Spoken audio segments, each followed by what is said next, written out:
we're going to start with the Buddha. It's always a good place to start at the Buddhist Centre. So we start with the Buddha, and what happened was the Buddha became the Buddha. So he had a spiritual quest before he was a Buddha. He became enlightened. So he saw beyond self-clinging and self-centeredness, and this is what we call enlightenment. So I'm just sort of doing a whistle-stop tour, and he had a question as to whether he was going to teach or not. I think this is sort of like long, not really a conscious question, but sort of sometimes we think of enlightenment as like he wasn't enlightened and then he was. When you read the stories of that phase of him sitting under the Bodhi tree, there's a series of visions, which is more like, wow, this is enlightenment unfolding in a human being.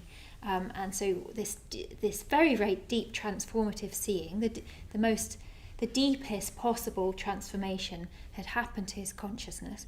And then you see him working out, like, okay, so how does this manifest on this world?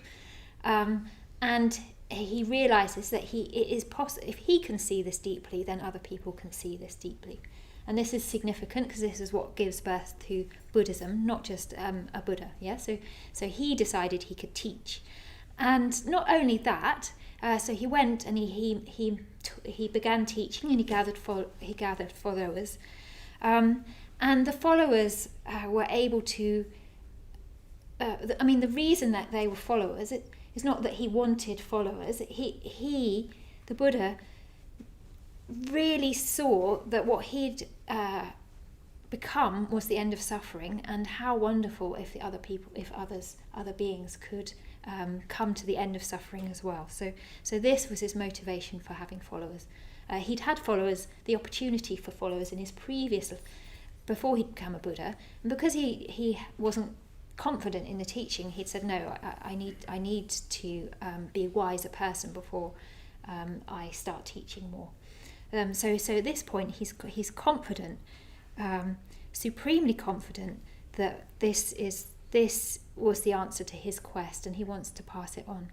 And not only that, so when his followers start to have the same deep realization that he had, he says, you can also teach this. So what he's saying is that this thing that we now call Buddhism, which people in those days would have said that I follow the Buddha's Dharma, so I follow the teaching of the Buddha. This thing that we now call Buddhism, he said, he said to his disciples, go forth for the good of many, for the happiness of many, out of compassion for the world, for the good benefit and happiness of gods and men, and preach the Dharma, excellent in the beginning, excellent in the middle, excellent in the end. Both in the spirit and the letter. So this is what he said. He said, proclaim the holy life. And we have a bit of discomfort about this kind of attitude sometimes, I think, in around religious teachings. Like, I think that there's a concern about sort of being missionaries and proselytizing. But what we have here is a sort of generous attitude that Buddhism's not for...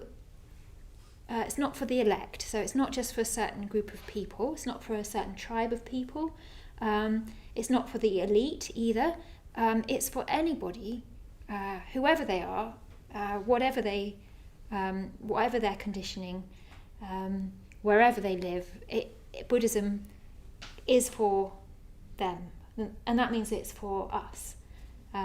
So we don't have a religion, if you want to call Buddhism a religion, that's contained to one culture or one group of people. It's available for anybody. And of course,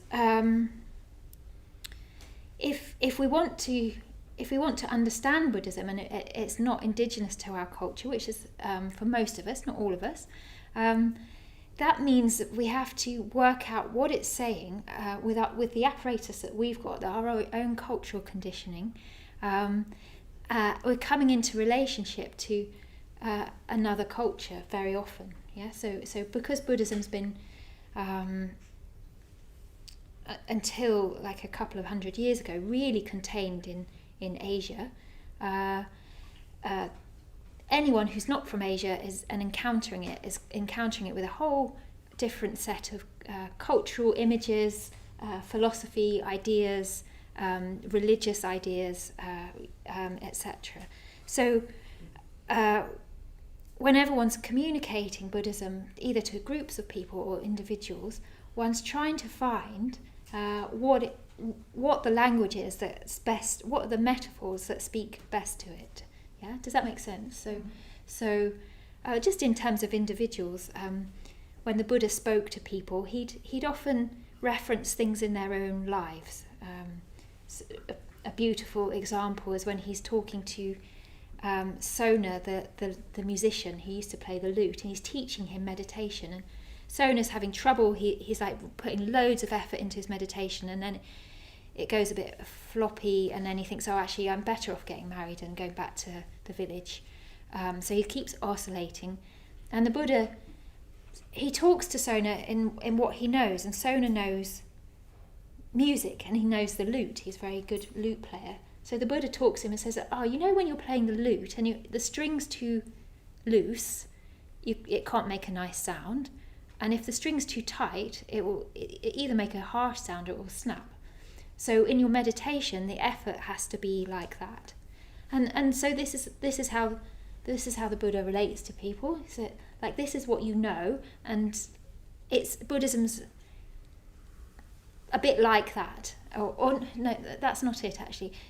He's using metaphors in order to draw our attention and understanding to what Buddhism has to say. So that's on a personal level. And because now, like especially in the 20th century, Buddhism's had this major sort of world expansion. It's come from Tibet, India, Burma, Thailand, and spread across the world to really encounter different cultures. It's not only crossing sort of class barriers, so to speak. It's crossing all sorts of delineations, from the slums of Mumbai to Hollywood. I don't know how many celebrities claim to be Buddhist. I have no reason to doubt them. And all of these people, they have to find something that sort of works. And I have to find. I think if you're a Buddhist teacher who is trying to, in a way, translate these ideas, you have to find, well, what are the ideas in the culture that you're moving into that are going to help us understand Buddhism. So our teacher, Sangharakshita, I'll call him Bhante, teacher, just means teacher, Bhante means teacher. He really thought about this and like what are the ideas in the West or in the modern world, let's say that's more accurate to say, that are taking people's thinking to the edge of knowledge or exploring more deeply. And he gave quite a few talks using scientific metaphors, using psychology and depth psychology, so like Jungian archetypes, all of these things, in psychology, really exploring quite excitingly the depths of the mind, and Buddhism being full of archetypes. There's a kind of meeting in those two languages. Not to say, and this is the danger, not to say that those two things are the same, and not to say that quantum physics and Buddhism are the same.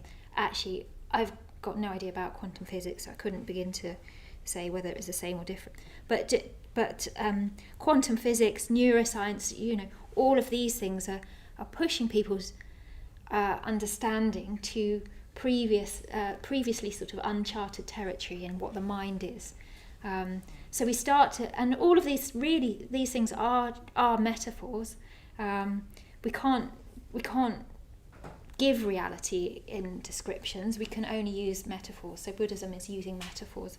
So we look for metaphors in the culture that we're immersed in, and see where things resonate. Of course, Buddhism is speaking universal truths. So those truths will already be available, if not articulated in wherever it lands.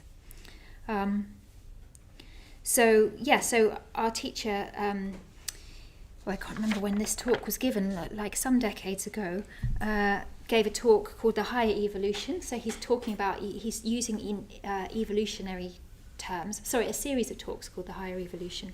He's using Darwinian terms in that case, and taking that further, and that would be a whole different set of talks to discuss. But one point that he's making here about human evolution or human growth or development is that we can't just rely on it happening. It won't just happen. So if we want to raise our consciousness, let's say, become better and better human beings, that's not just going to be a natural process. We have to make deliberate effort. So he talks about that he uses this term, the higher evolution, of being people who've deliberately cultivated more awareness, more vitality, more compassion, more wisdom in their lives, rather than just sort of, yes. So the higher evolution, as he calls it, it has to be deliberate.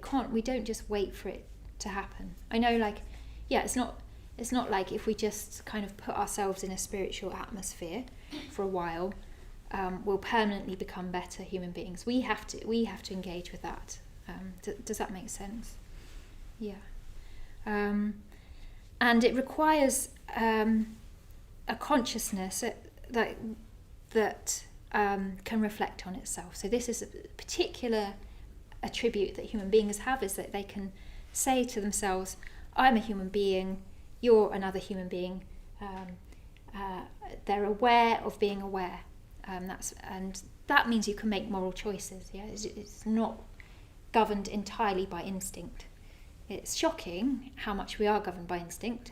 You start to scratch the surface, but there is a possibility of making choices that are not for one's own immediate gratification. Yeah, so that's what reflexive consciousness means, and that's why human beings can grow. That's why we can understand the Buddha's teaching and apply them.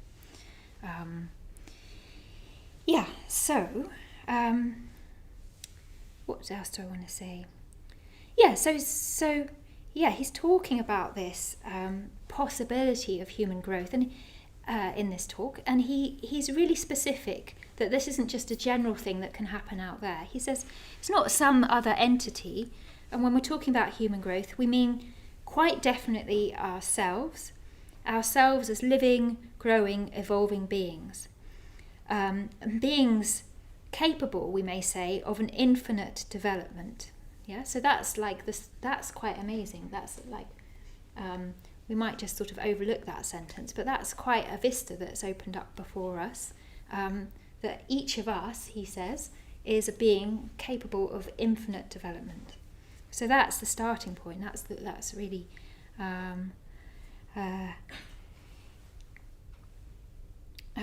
what the possibility of Buddhism is. That's what the possibility that Buddhism is describing. Okay, so that's the world of possibility, and the paradigm that we're looking at today, as I said, is the arts and the artist. The talk's called Art and the Spiritual Life, which was the talk that Bhante gave, and before we lay out what he says and the points that he's made, I thought I'd hand it over to you for a minute, and just broadly, what do you think of this idea, or how do you think that art relates to the spiritual life? Do you think it does, and how do you think it does? And when we're talking about art, we're talking about all of the arts, really. So painting, poetry, literature, novels, music, architecture, words, music, creation, sculpture, and anything like that. Do you think that it has a natural affinity with the spiritual life, which is harder to define, isn't it? I think many of us are reluctant to use the word spiritual at the Buddhist Centre, but no one's come up with a better word yet. It can just be a bit just so vague, really, vague and wishy-washy, but I can't quite think of another way of saying it. Yeah, the Dharma life, the quest of meaning beyond material gain. Yeah, so any initial thoughts about that? Yeah, at the back, yeah. I'd like to think that it does. Yeah. Creative. I've been labelled creative by my peers, and I think I am myself creative. I enjoy the process. And I would very much like to think that this was part of the sense of purpose of being here. And of course I've had experiences of being in the moment, which we speak so much about in Buddhism, which is what I feel I'm trying to attain in meditation. That when I'm in the process of something creative, that applies and I can get better work out of it. I feel something's maybe even guiding me, but that's only just a possibility, I don't know. Yeah. But it's a pleasurable experience. It's a form of meditation to me.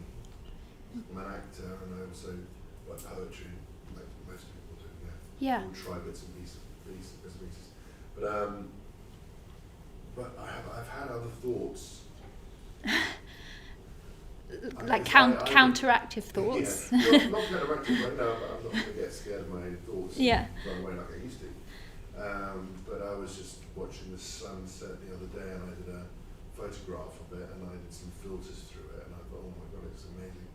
And someone said, that's incredible. And I said, yeah, so nature's the greatest artist. I said, I'm something like that. I didn't know how else to put it, but what are we doing? We're trying to create on paper or stage a copy of what's already dazzlingly beautiful.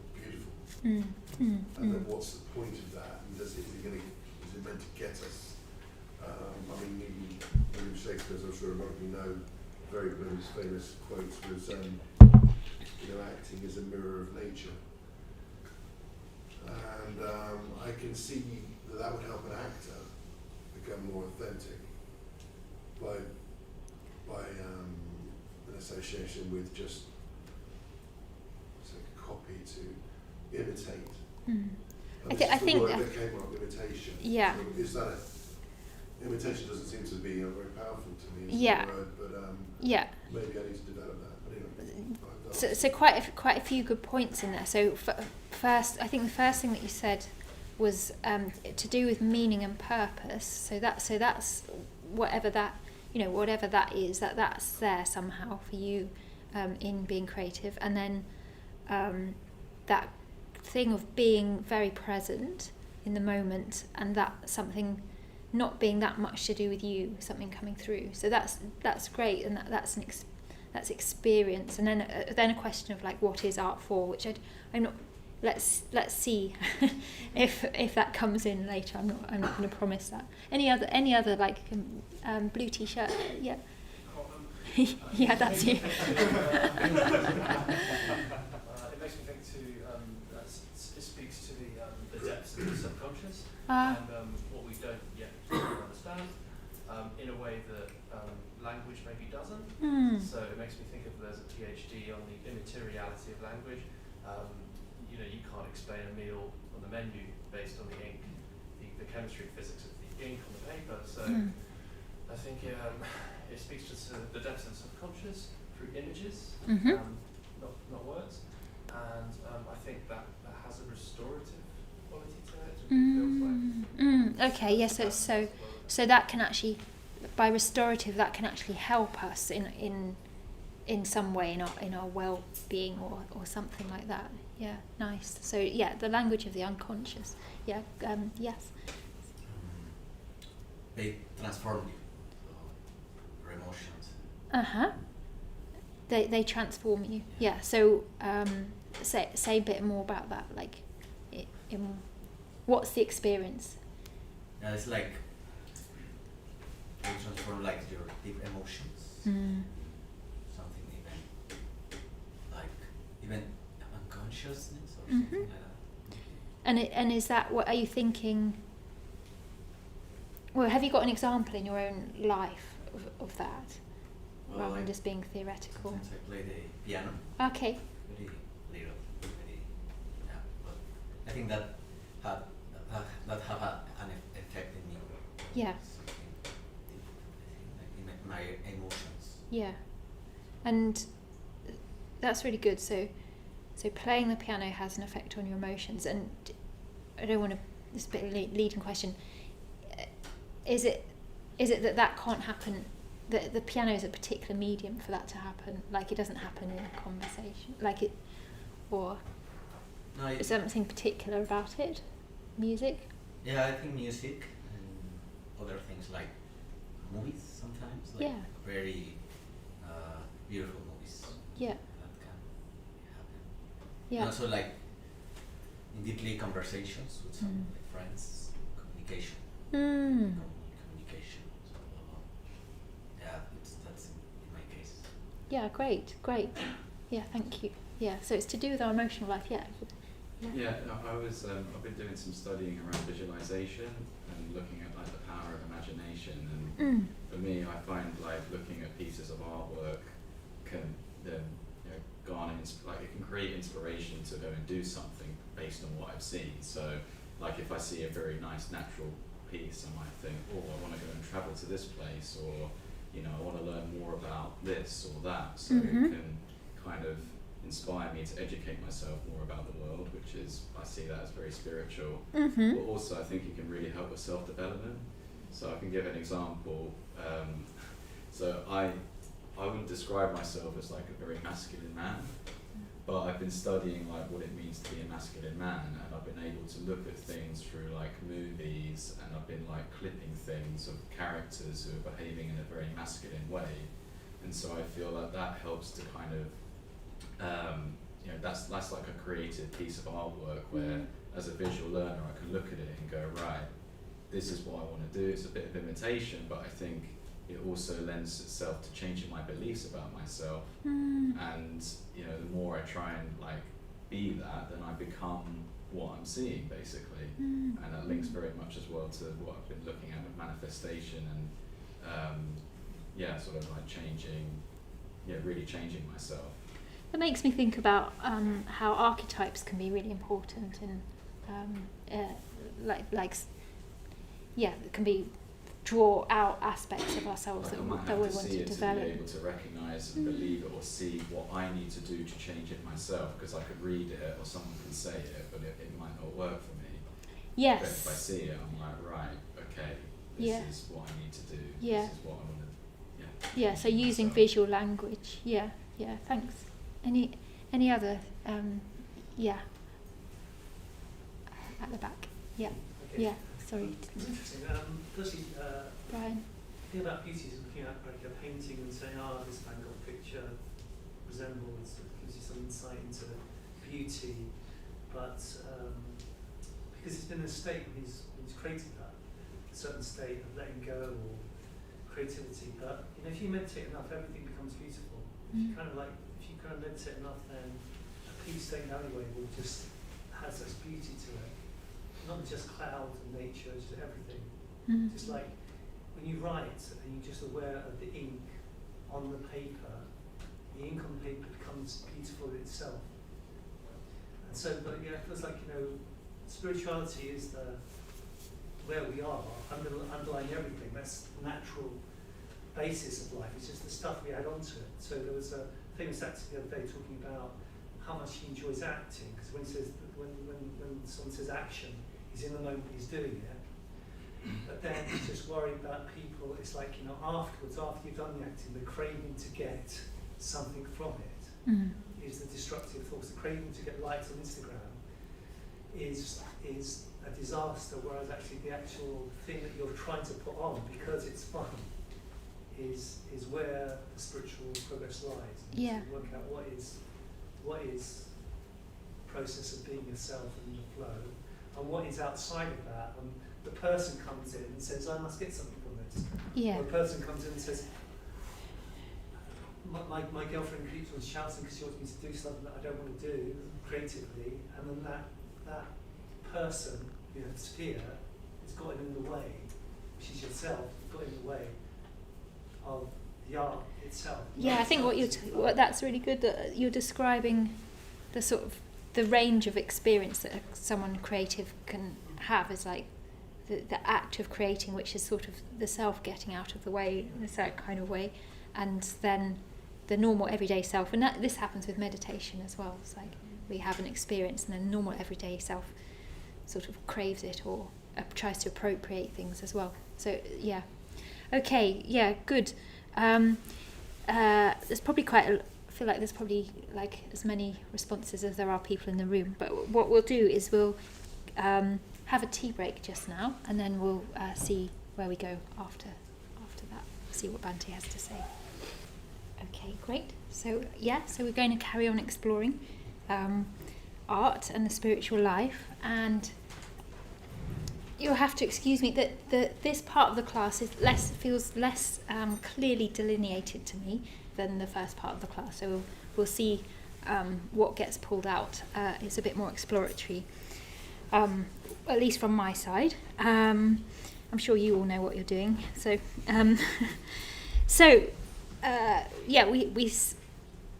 we evoked art, which is a very broad thing, and one of the things that Bhante says is that there isn't art, there are only works of art, so it's not an abstract thing, it's things that are created even if they're not tangible, like music or poetry, etc. I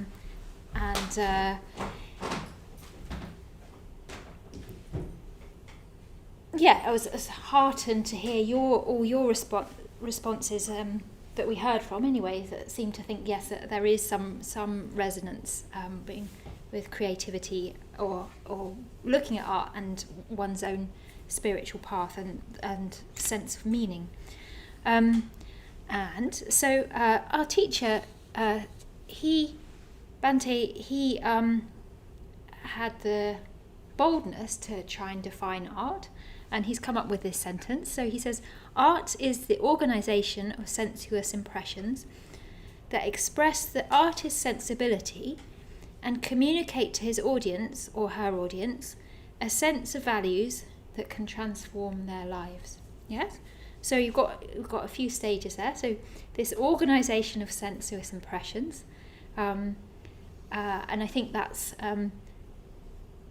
even that we could have a whole discussion on that. But we're always flooded with sense data, aren't we? And the artist pulls out something that's relevant, that can sort of condense into something whole that can be conveyed, and expresses the artist's sensibility.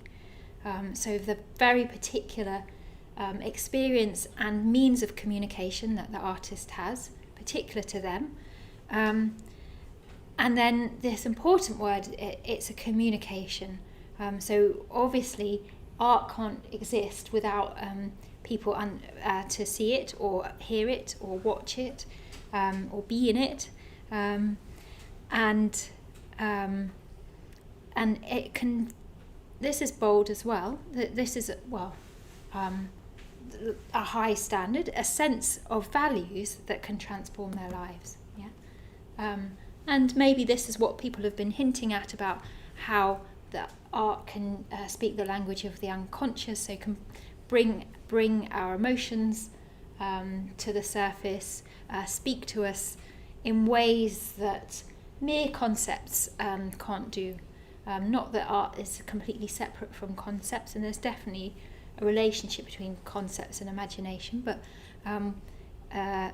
art has to be more than the language of conceptual clarity. So yes, I think that's really important, the communication.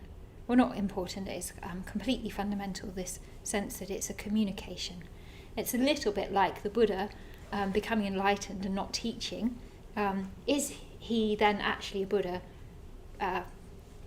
if he doesn't express it? You know, if you have seen through suffering, and you keep that to yourself, are you actually a Buddha? And an artist needs an audience in order for that, I think, for that piece of art to be complete. Yeah. So I'm just going to say a little bit about Buddhism. And we talked about infinite growth at the beginning. And this growth sometimes implies a dramatic sloughing off of old ways, habits and ideas that serve us ill. We get rid of those. And it can be an uncomfortable movement towards freedom. It can be a joyous movement towards freedom, but it's got this quality of freedom. And Buddhism requires an expansion of consciousness. So it requires our what we're aware of to be going into uncharted territory. We can't be Buddhist just by being the same. Bhante, you have to indulge me. I love quoting him because I think he expresses so well. He talks about a ceaseless enlargement and elaboration of that delicate network of sympathy and affection by which we are connected in 1,000 ways. Yeah, so isn't that lovely? That delicate network of sympathy and affection, and that's what an expansiousness of consciousness means. Very beautiful, very that delicacy, and not only with all other human beings, but with every other form of life. So this increasing resonance with life, comradeship, sensitivity too. And he says that this enlargement of our understanding and sympathy, that's what Buddhist wisdom is.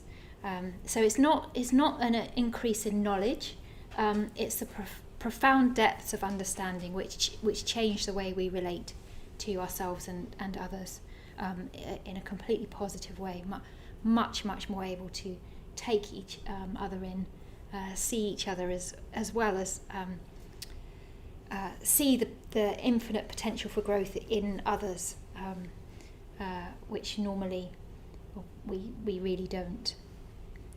So can we bring those two things together?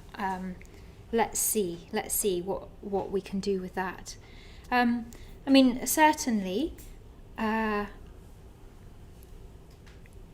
we can't really talk about art without evoking a sense of beauty. It's a bit sometimes a bit old-fashioned. The art world doesn't necessarily want beauty, but that's always been. Actually, don't go there.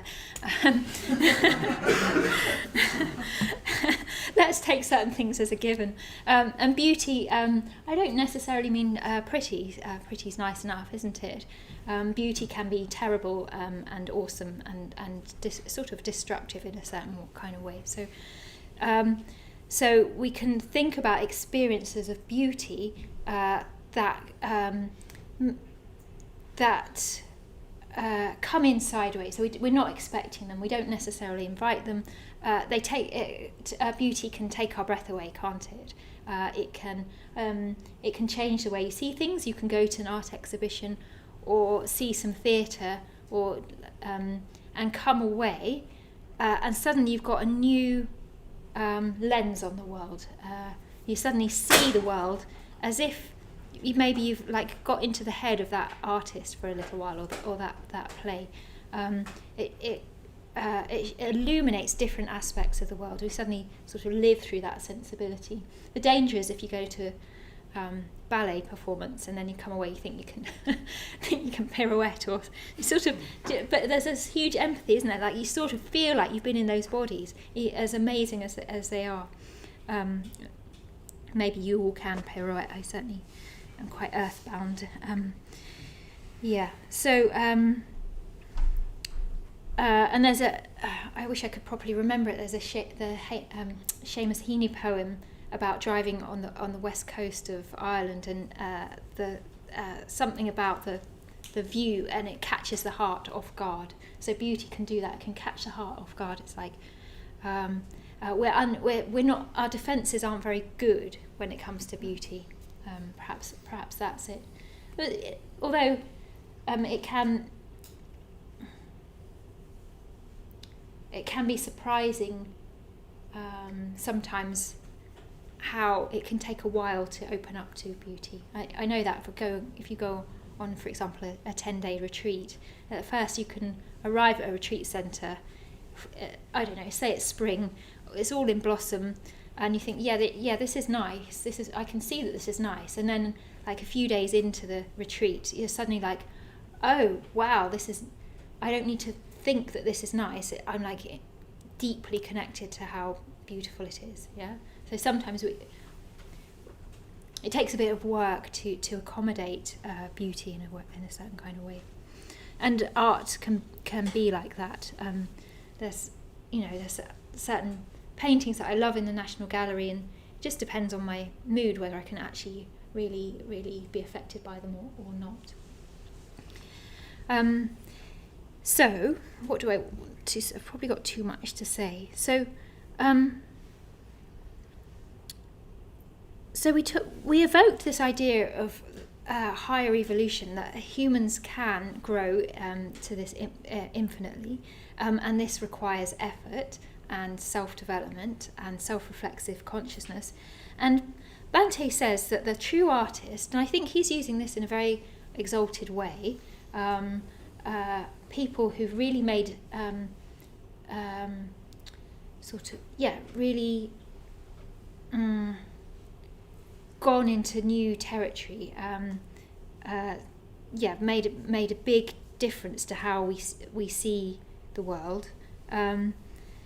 That he says that the true artist is a model for a spiritual seeker in this way, that there's some of the same qualities that can be found in an artist as to any of us as spiritual seekers. So this is what we're trying to do, is like work out how can we talk about Buddhism in creative ways. And he says there are 5 points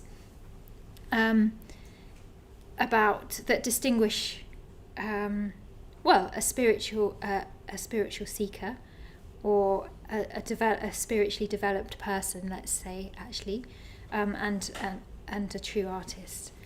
So one we've started looking at already. So that self-consciousness, or awareness. Chaos.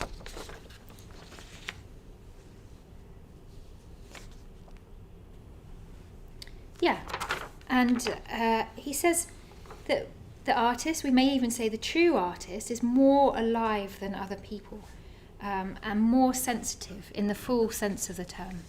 So perhaps, in some ways, you could say that more highly strung, but that there's a quality of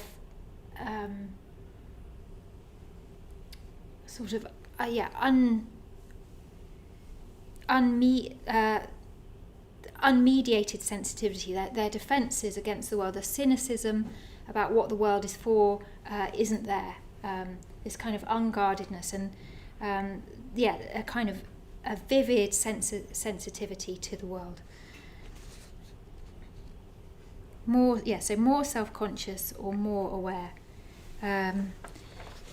Much more keenly aware of differences in the visual field, or different tones if they're poets, observing other people. If you read a poem by a poet that you like, you can just think, well, like, of course you pointed out something that's really, really clear, but no one's ever sort of noticed it before. That kind of deep, tender sensitivity to the world. And the artist will also be much more aware of their own response to all of these things, their own mental and emotional states. All will be very just sort of undampable, downable. That's the phrase. Not possible to dampen down that deep sensitivity and reflectiveness that has to be expressed in some way or another. So that's one. Self-consciousness or awareness. True individuality. So what do we think that might mean? True individuality. Anyone want to say something about that? Just hazard a guess. I think it would probably sort of relate to a really unique way of how you take the tangible and abstract and make it have form. And I'll say nothing more. That's what I think. Yes, okay. I like that word, unique and tangible, abstract, moving to form. That's good. So, which is in a way what the Buddha did. So an artist is doing the same thing. Yeah, and well, I think the word unique's really good there, because it's not cliche. So that the more we imitate something that's gone before, the more that turns into cliche, and it's not bringing something new or helpful into the world. In a way, it's sort of eroding the freshness of the message,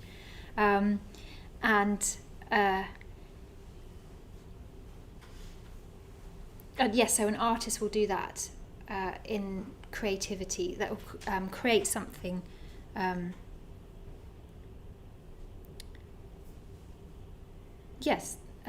fresh and never before sort of seen in the world, without necessarily feeling like that, if that makes sense. Any other thoughts about true individuality?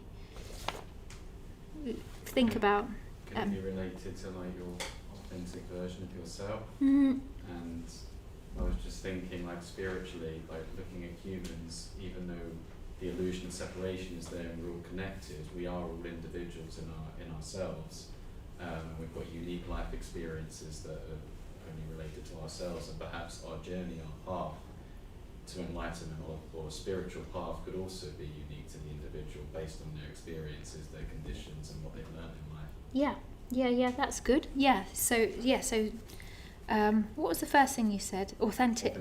Yeah, I think authenticity's a very good way of talking about individuality, and Bhante in other talks and things, he talks about true individuality like really quite a lot, and it becomes to mean something like as exalted as enlightened, and what it means for him is that a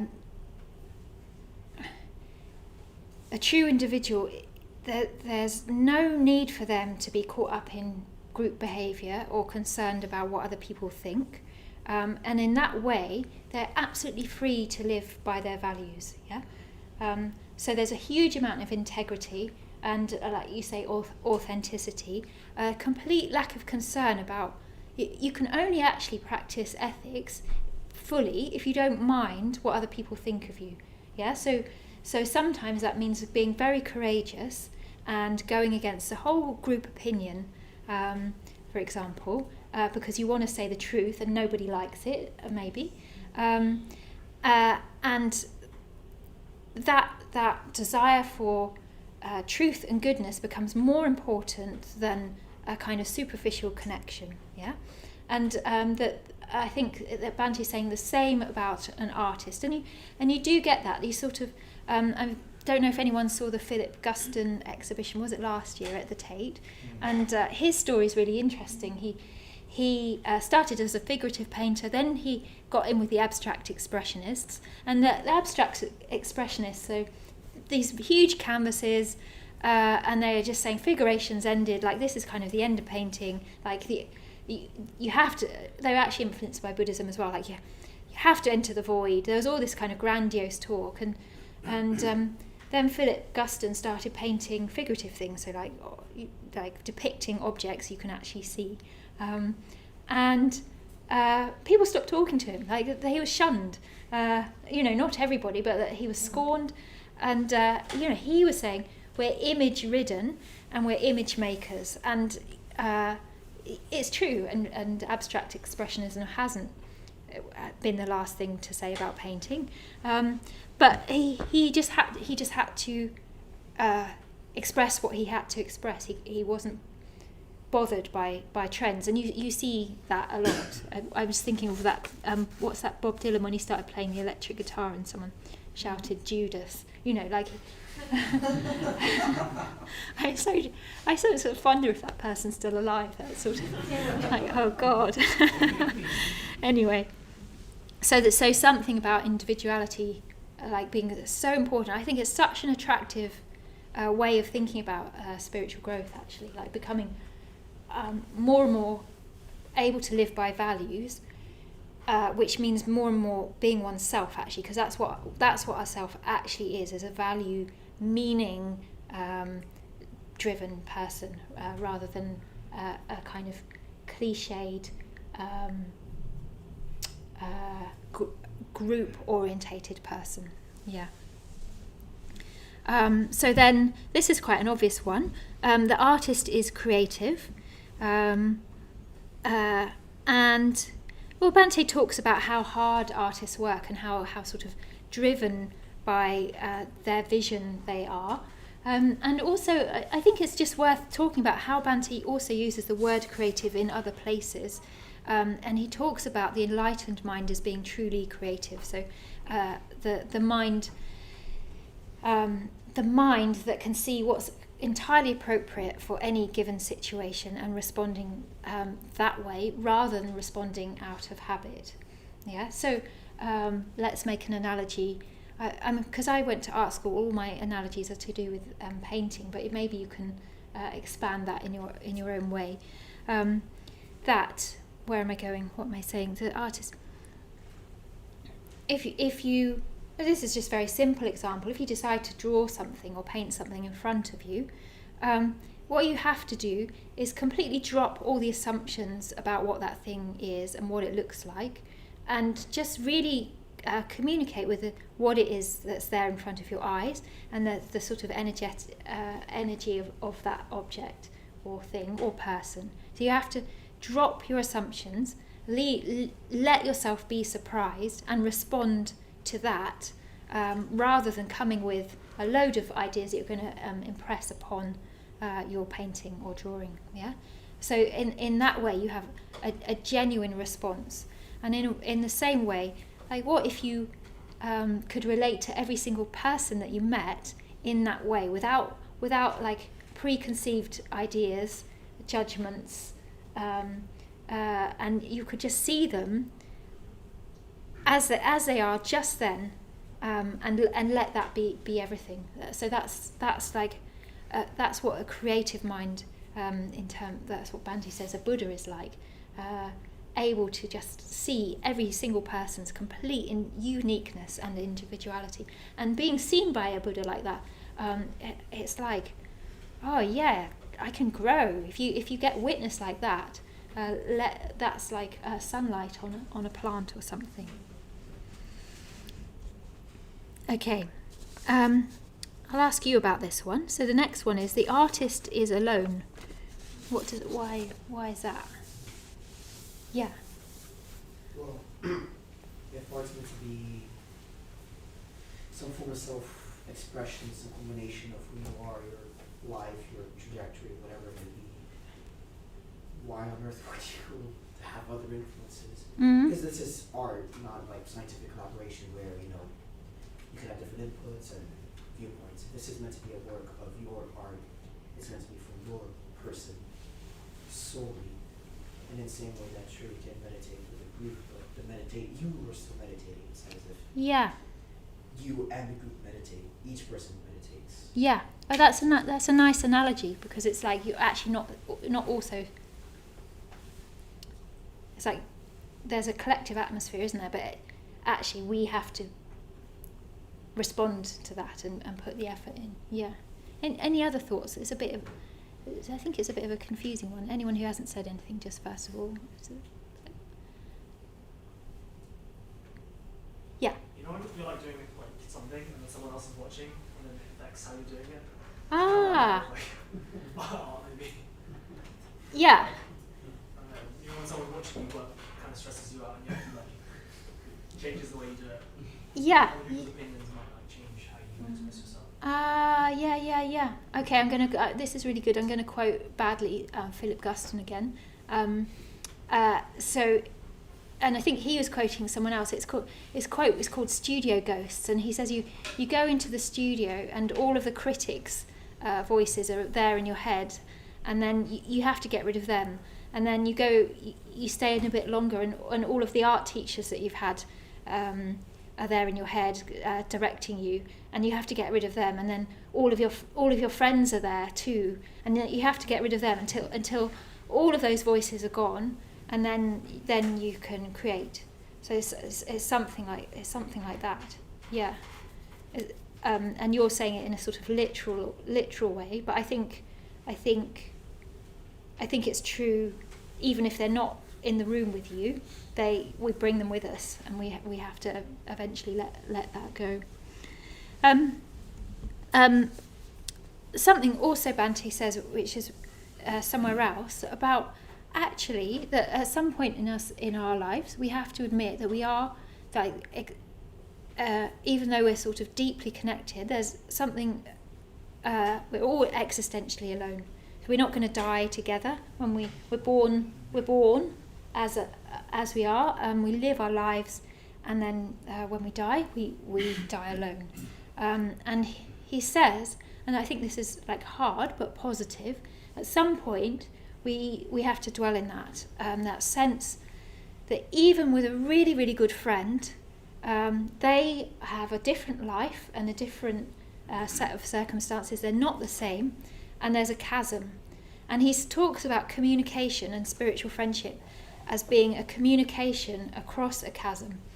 And I wonder if that can be transferable to art as well. Like, I find that quite an exciting idea, that an artist is communicating across a chasm, and that it's like something very deep. We're very far apart, and maybe like next time you're listening to some music or something like that, you can just bring that to mind. Like, golly,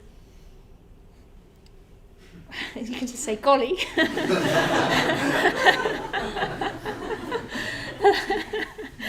So just it's something, isn't it? Like how different, like how far apart we are, and yet how have you managed to touch me, or something like that, and not take it for granted that there is that communication. Yeah. Okay, and we've touched on this a little bit already, but artists are unpopular. Frequent unpopularity, he says. Anything to say about that? Yeah. It's just a temporary thing, because if you look at the history of most people, before they get famous, what made them geniuses, or they were called weird for that. And when they finally got famous, and all of a sudden, all the traits that they were admonished for are now... Try telling that to Van Gogh. I was thinking Einstein, but awesome. Yeah, I mean, it's happened lots, and some people don't even get the recognition until after they're dead. They never know it. Yeah. And that's why I think it's important to forget everyone else, in the sense that if this is about art, it's about you. And sure, you may want to try and cross the chasm and communicate, but if you try doing it that way, you will inevitably fail, because no matter how hard you yell, there's still a chasm. So for me, what's most important, if you're going to do art or express yourself or do something, anything, is to do it for yourself, not in an egotistical sense, but in a kind of self-fulfilling, pleasing, peaceful thing that you get from doing your art. And even if you're the only person that ever reads your poems, you still got one audience member right there. So it's like the worst things in life. Yeah. It reminds me of a quote by Bhante where he talks about the spiritual life, and he says something like, not for oneself does one seek to attain the divine, and not even for the sake of others, but simply and solely for its own irresistible sake. And I wonder if creativity is the same, that you do it for creativity's sake, not for your sake, not for other people's sake, but because something is demanded of you. Yeah, so that's really good. And I think that's it. That the minute you try to become too popular, that you're going to an artist is going to sort of debase their artistic vision. I think, something like that. That it has to be done with integrity. Then finally, just one more thing I want to add is something I've been thinking about, which is the similarity between an artistic community that's how a culture and a spiritual community. Because we sort of talked a lot about the artist as an individual, but I think we can all contribute to a culture that's like creatively exciting, and you never know where that's going to flourish and what kind of what's going to come of it. And it's a bit the same with a spiritual community. And so some of the artists who I was taught by when I was at art school were so generous, I was surprised about how generous they were about their students and creating a community where art, and it was for art's sake. It wasn't about their own egos, and they certainly weren't concerned that the students would they weren't jealous of students getting better than them, if that makes sense. And a spiritual community should be like that. Our teacher also says that a teacher should want their disciples to be even better than them. Yeah, and I think truly, if it's really for art's sake or it's really for human growth, you'll really want it to get better and better, and not to be like, I'm the best spiritual teacher, I'm the best meditation teacher. You really want it like, let's see where this can go. Let's see if this magnificence of this vision. Imagine if it really I was the best at meditating. That would be rubbish, because it's like I'm not that good at it. Like you want it to be better. So spiritual community and artistic community is about that. Let's see how exalted we can make it. Okay, I want to end with a meditation, and it's a little bit late in the evening, so I'm going to ask you to put some effort into it. So what we're going to do is our own creativity. We're just going to use our minds to see what we can create. Well, I'm going to direct you. So we're going to have a little simple visualization of the Buddha, and just see what that is like. Bhante ends this talk with describing the Buddha, and we're going to have a go at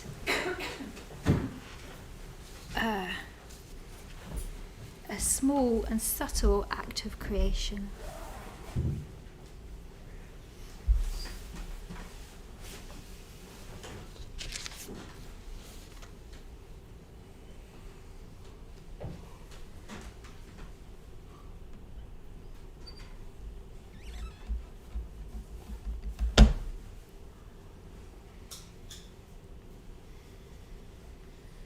So just sing as you relax into your seat.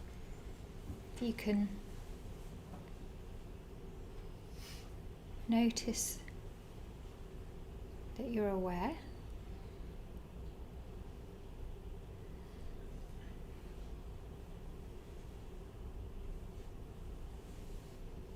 And there's a certain vividness to the activity of your mind and experience.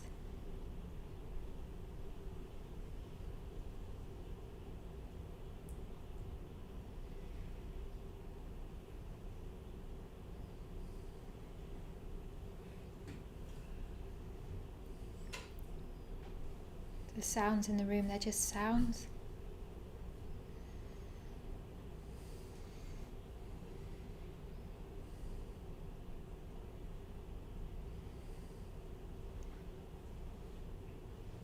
And we're going to imagine above us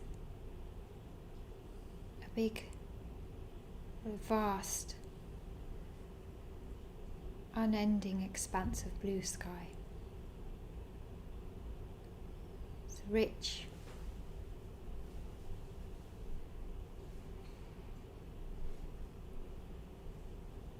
it's warm,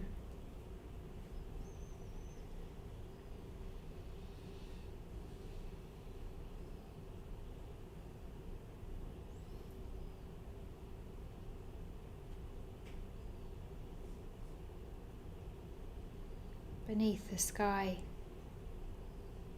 is a vast plain dotted with trees, long grass.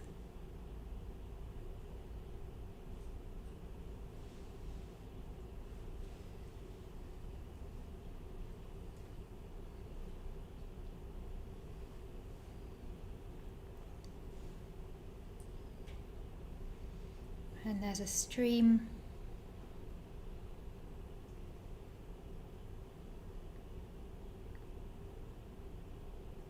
of clear water trickling over the sandy riverbed, and a beautiful shady tree.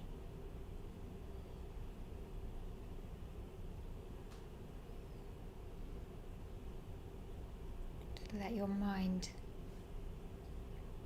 create this vision.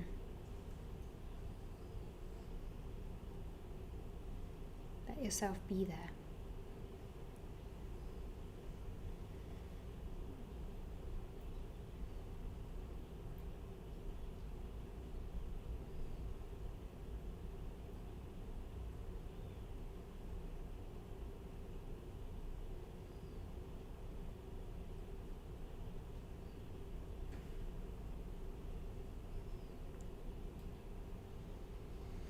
You walk up to the tree a bit closer, and there's somebody meditating in a dusty orange robe on a sort of nest of grass, bundled up.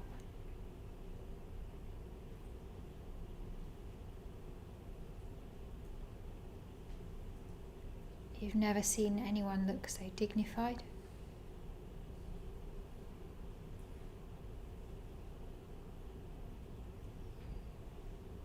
So serene.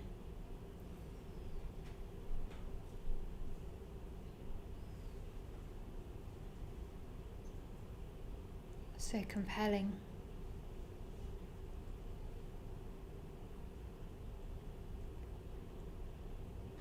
The atmosphere around this person, this man, is charged and bright.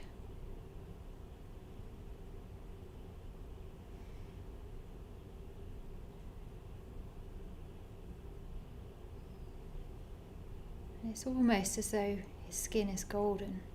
There's a radiance.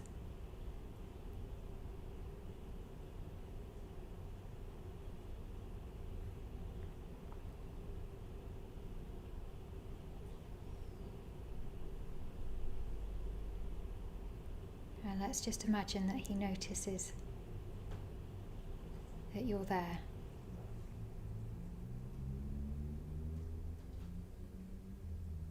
And he looks at you. And he smiles.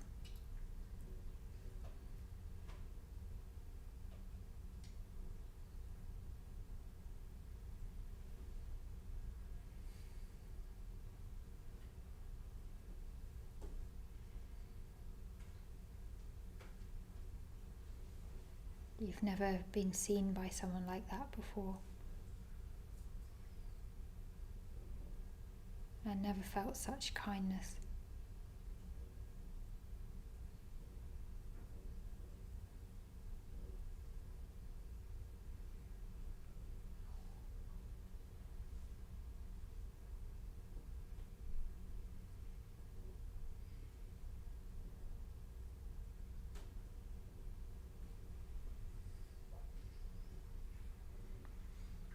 We're just going to dwell there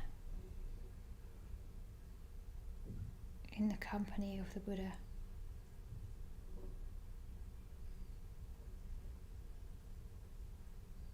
For a few more minutes.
And then we let the vision fade away. The Buddha, the tree, the Indian plain, the stream, the blue sky.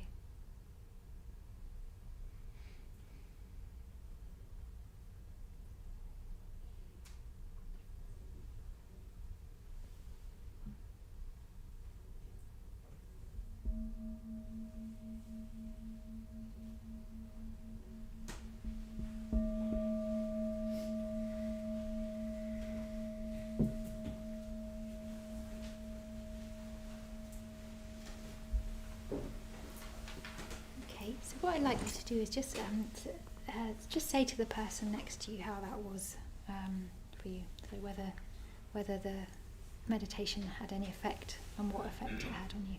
So would anyone be willing to share what happened? Especially if you felt different by the end of the meditation to the beginning. Would anyone be willing to say something? Yeah, Daniel.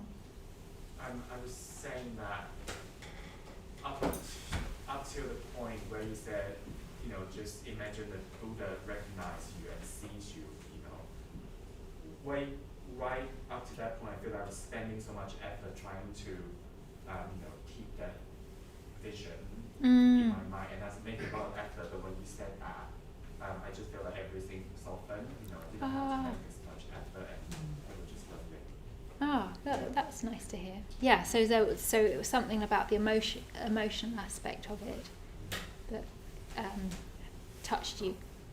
Yeah. Anyone else? Yeah. When you go on visualizations like that, it's very individual, it's very authentic, yeah?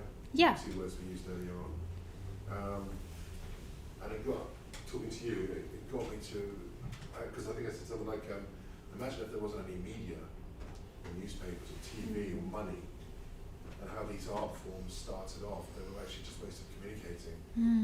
Like I mentioned, the Hellenistic Greek theatre was a way of communicating en masse to people about virtue and just a way of getting it across. So what I felt then was, and I know I went into acting originally, way back, totally the wrong reason.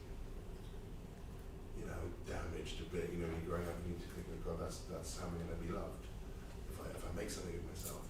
But in that solitude in the wood with the tree and the meditation where you are really the whole feeling is individual.